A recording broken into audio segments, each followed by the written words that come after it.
Hey there, happy Monday. It's an overcast day in my little corner of the world, so I hope it's a sunny spring day in your corner of the world. Unless you're in the southern hemisphere, then if you're in the southern hemisphere, that's fall for you. Well, it depends where in the southern hemisphere. If you're in Australia, it's probably fall and you're going to go into winter in June, July. But if you're in South America, then it's sunny season right now, I believe. The southern hemisphere in that part of the world is very warm climate, and then they enter in May, June, July, August. It's rainy season because they only have 2 seasons. But anyway, that's not the point of this video. I just hope you're having a good day, and I hope you're having a good sunny day, whatever time of the year it is for you in your little corner of the world.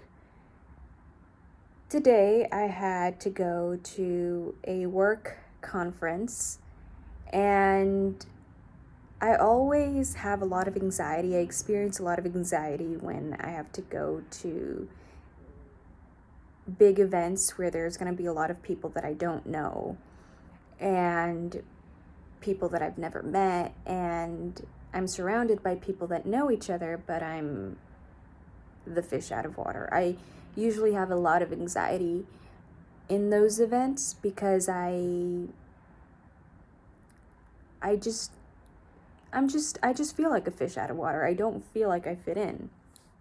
And so I had a bit of anxiety before going to this event. As I was driving to the event, I experienced a lot of insecurity and nervousness because I didn't know what to expect. I did know a couple of people, but I didn't know most of them, and it's really hard for me at least, it's really hard to introduce myself because usually if you're in a little circle, in a little group of people, and then somebody new goes into your little group of people that you're having some small talk with, and that person that comes into your group knows everybody else, but they don't know you, sometimes they will say hi to everybody, but they won't even look at you or acknowledge your existence.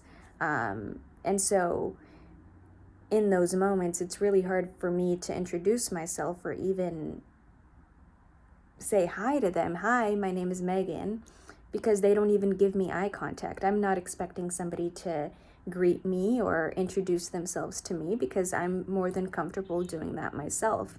But I will say that it's very difficult when somebody doesn't give you eye contact and they're only talking to, let's say it's a group of 3 of you and then the other person comes in. And so that person is only talking to the 2 individuals that they know, and they don't even give you any eye contact. That's very difficult because how the eye contact, giving someone eye contact is an invitation of, hi, I acknowledge your existence, kind of thing. And I think that's why eye contact is so important. And I struggle with this a lot because I get very nervous with eye contact. I get very anxious. I think I've gotten better over the years with giving people eye contact, but I don't want to seem too intense or like I'm just like staring into their soul. So I don't know how to balance that. But over the years, as I've socialized more, as I've traveled more, and I've talked to different people from different parts of the world, and I've been able to mingle and, just talk and socialize with others and just my life in general, I've learned a couple of things that have alleviated my social anxiety and removed that feeling. Well, not completely removed because I still experience it, but definitely alleviated this feeling of feeling like a fish out of water and staying there. I still do feel like a fish out of water, as I've said before. I still feel that way, and I feel like I don't belong here. I do feel a bit of imposter syndrome. But I used to just stay there. I used to wallow there. I used to become very depressed if I felt like I was in a social setting and I didn't fit in, and then when I would get home, I wouldn't cry, but I would feel so invisible, Whereas nowadays, if somebody doesn't acknowledge my existence or acknowledge that I'm even there, I feel like a fish out of water. I still feel off, but I don't wallow there, if that makes any sense. I don't stay there in that. I don't go into this pity party that I used to throw myself, these little pity parties where I would just be like, oh, poor me, and just wallow there. And so I just want to share the ways in which I have been able to alleviate my social anxiety and alleviate this feeling of not fitting in, the feeling of imposter syndrome. One of the ways that, and these are just things that have worked for me. It may not work for you because you may have a different personality, or you may come from a different culture, and maybe things are different. The way people greet each other is very different, and that's fair. But maybe it helps someone. Maybe if I share this with someone, maybe they'll resonate, or maybe they'll be able to apply it into their life, and maybe you find that what I'm saying doesn't resonate at all, and so that doesn't matter. And just find your happy place, I should say. But anyway, let's go back into what helps me. What's really, really helped me with my social anxiety is realizing that people are just people. And what do I mean by that? For example, in this work event that I just went to, it was a very big event, and a lot of important individuals were there from the city, and so it was a pretty big event because a lot of city members were there, and a lot of people that are involved in that arena were there. And so if I haven't told you what I do, I basically work for the city. I don't work in the city, but my company is a subcontractor for the city. So anytime the city has a workforce development initiative, we participate in that, and we manage. We're basically the project managers of their programs. For workforce development programs. So helping formerly incarcerated individuals get back into the workforce, or youth get into the workforce, or usually underserved communities.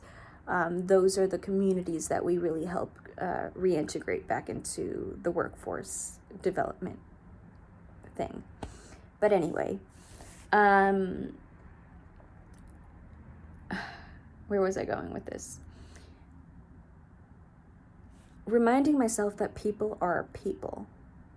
Reminding myself that yes, these people are very important and have very important positions in the city, and they have very important positions, very high level positions. But at the end of the day, they are people. That does not mean that when I talk to them, or I speak with them, or have a conversation with them, that doesn't mean that I'm going to speak all casual, or I'm going to treat them like my friend. But I realize that these people have their own insecurities, they have their own anxieties, they have their dreams, their goals, their their aspirations, they've had their disappointments in life, they've had heartbreaks, they've had everything that I've experienced in my life. These people have also experienced in their life, obviously in a different way, because we all have different experiences, especially if we come from different backgrounds, right? But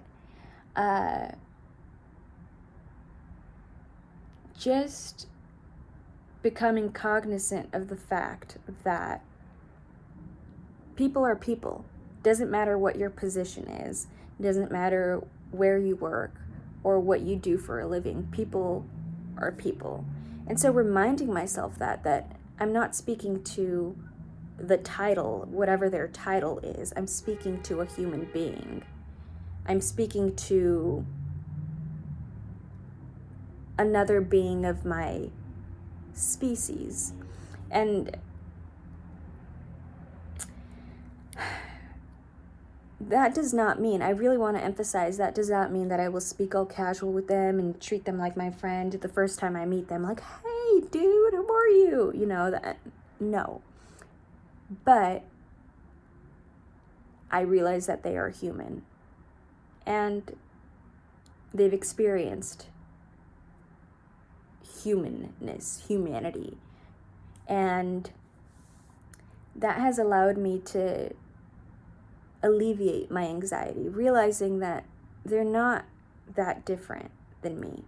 They have been through it, and perhaps they have their own traumas, their own dreams, like I said, their own insecurities, their own anxieties, but at the end of the day, they are people. And I don't want to use the word relegating, because that's a very strong word, but for lack of a better term, you kind of relegate them. And like I said, I'm going to use this word very lightly. I don't mean relegate, because that has a very negative connotation, but you take them off their pedestal, you know? And when you take someone off their pedestal, it's easier to communicate with them. That's what I mean. I don't mean relegating, because that has a very negative connotation, but you take them off the pedestal. You understand their importance, and you're still going to be respectful, and you're still going to have a respectful conversation, but you also realize that these people are just people. And they have their own anxieties, their own insecurities, and at the end of the day, they are human beings. And so when you take them off their pedestal and you go back into the perspective of they are a human being, and they're not that different than me. They have their own human experience, and you know, their human experience might differ from mine because they might come from different backgrounds and may have a different belief system than me, but they do experience the spectrum of emotions that we all experience. We all experience grief because we've all had somebody in our lives that we are close to pass away, or we experience disappointment in our lives. And of course, there are different hues of how disappointment, heartbreak, grief, sadness, depression, how all of this experience, there is a different variety. There are different levels of disappointment, different levels of sadness, but we get the gist of it. We understand that all of us have to go through that one way or another. And so that allows me to socialize better with people, to feel comfortable, to not feel like a fish out of water. And like I said earlier, yes, sometimes I do feel like a fish out of water, especially when somebody that I don't know, or a group of people, they know everybody, but I'm the only one that they don't know, and they don't really want to include me in the conversation, and I'm just there like looking around like, what do I do? And yes, I do feel like I don't fit in. I experience imposter syndrome, of course. I experienced these experiences, but I don't let it get me down anymore.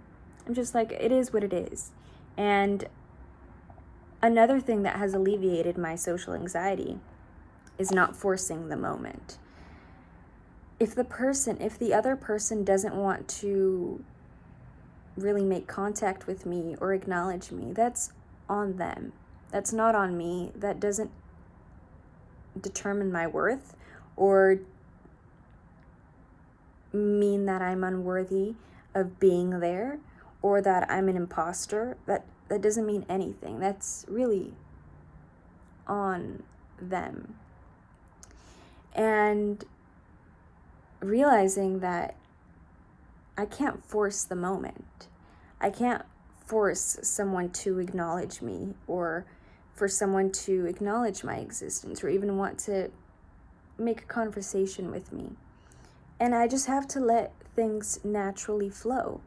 If maybe the other person didn't mean to ignore me, they were just too in their head. Sometimes that happens to me. Sometimes I'm too in my head. That's happened to me where I'm with a group of people that I already know and I may not know somebody there, and I just really want to talk to that person, to the group of people that is there, or to the person that is there that I know, but I don't really acknowledge the other person because I have a thought. My head is muddied with a bunch of different thoughts, and I don't mean to be rude, but I do come off as rude, of course, because I don't acknowledge the other person's existence, but it's on me, if that makes sense. That's something that I've done,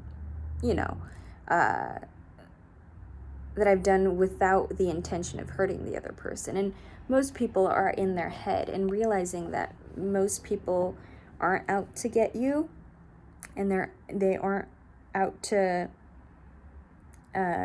ignore you. Some people are, but those are very few and far between, I have found in my own life. The people that purposely ignore you or dismiss you are very, very few and far between.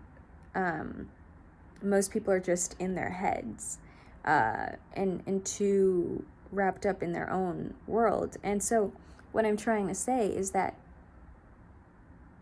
letting myself off the hook and not trying to force the situation, not trying to force someone to talk to me or have a conversation with me or be a part of the conversation or force myself into a conversation that they're having that they obviously, just realizing that maybe it's not my time to connect with this person is what I'm trying to say. At the end of the day, maybe it's not my time to connect, and that's okay. Maybe there will be different opportunities in my life where I find this person again and we'll have an opportunity to connect, or maybe not, and that's fine. But I don't want to force a situation. I don't want to force a conversation.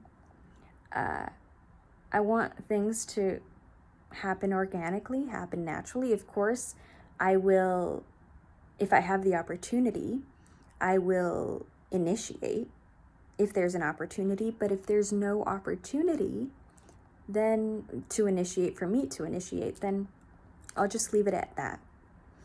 And so that has helped me alleviate my social anxiety, because I realized that, so to sum it all up, 3 things that have helped me alleviate my social anxiety. Realizing that people are just people, and that people have their own insecurities, their own trauma, their dreams, their aspirations, their anxieties, their nervousness, the things that make them happy, the things that make them sad, and they're not that different than I am. So taking them off the pedestal, of course, respecting them and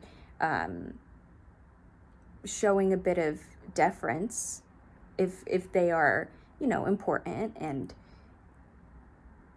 are at high level, but realizing that at the end of the day they are people, and taking them off the pedestal alleviates my anxiety. The second thing that has really helped me is not forcing the situation, allowing the connection to flow organically. And this can apply not only to work situations, but to everyday interpersonal connections, where you just allow the moment to just be. If there's an opportunity to initiate, then you initiate. But if there's no invitation for you to initiate, then you leave it as that. And so not trying to force myself into that, like, oh, I need to speak to this person, or I need to have this conversation. And like I said, this could apply to anything, a work related matter, or maybe you're dating, or maybe you're meeting someone for the first time and you want to be friends with them. I don't know. If it seems like there is no, and chemistry is a very strong word, because there doesn't need to be, there needs to be a bit of chemistry, and that doesn't mean romantic chemistry, but just chemistry as in a willingness to communicate, an openness to communicate. And sometimes you can't force that. And being okay with that. Being okay that maybe it wasn't meant to be right now. Maybe in the future it will be.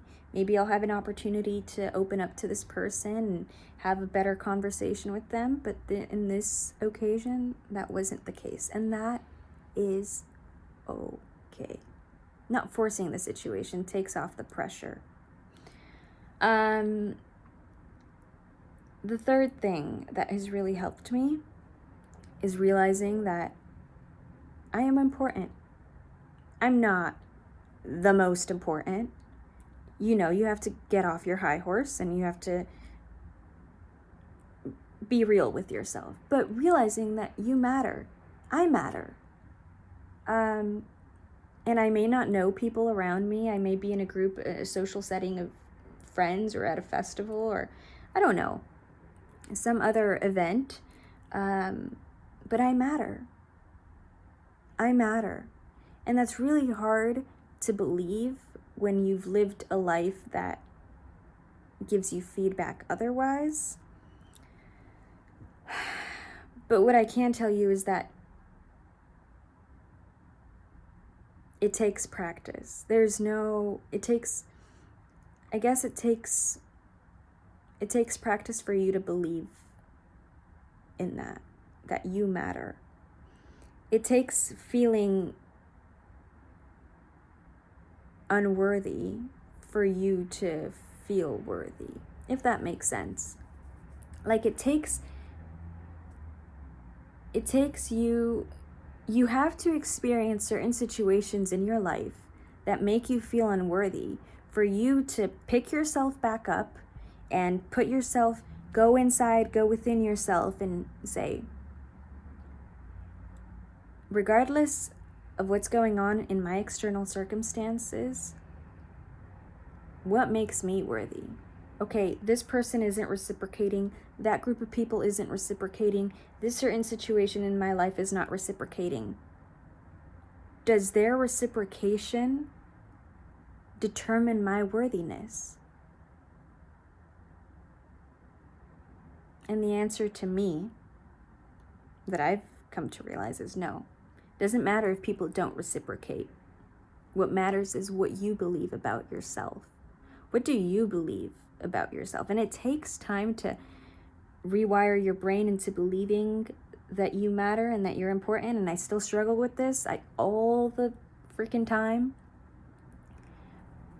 But remembering that I matter. I'm here, I'm experiencing this reality, I'm experiencing this dimension with my own perspective, with my own lived experiences, with my own background, with the family that I was given, with the friends that I have. I have my own perspective, and my perspective matters. The lens in which consciousness or reality is able to experience itself, and I may get all hippy dippy here and I apologize, so you may not resonate with this stuff, and that's fine. The lens in which consciousness is able to experience itself through me is unique, and therefore I matter. So you matter too. And I hope you one day get to realize that for yourself, if you haven't already. So I hope this helps you, and if it doesn't, I hope you find something that helps you. I hope you have a great life, a great journey, and I hope you always stay blessed. Peace and love. Bye.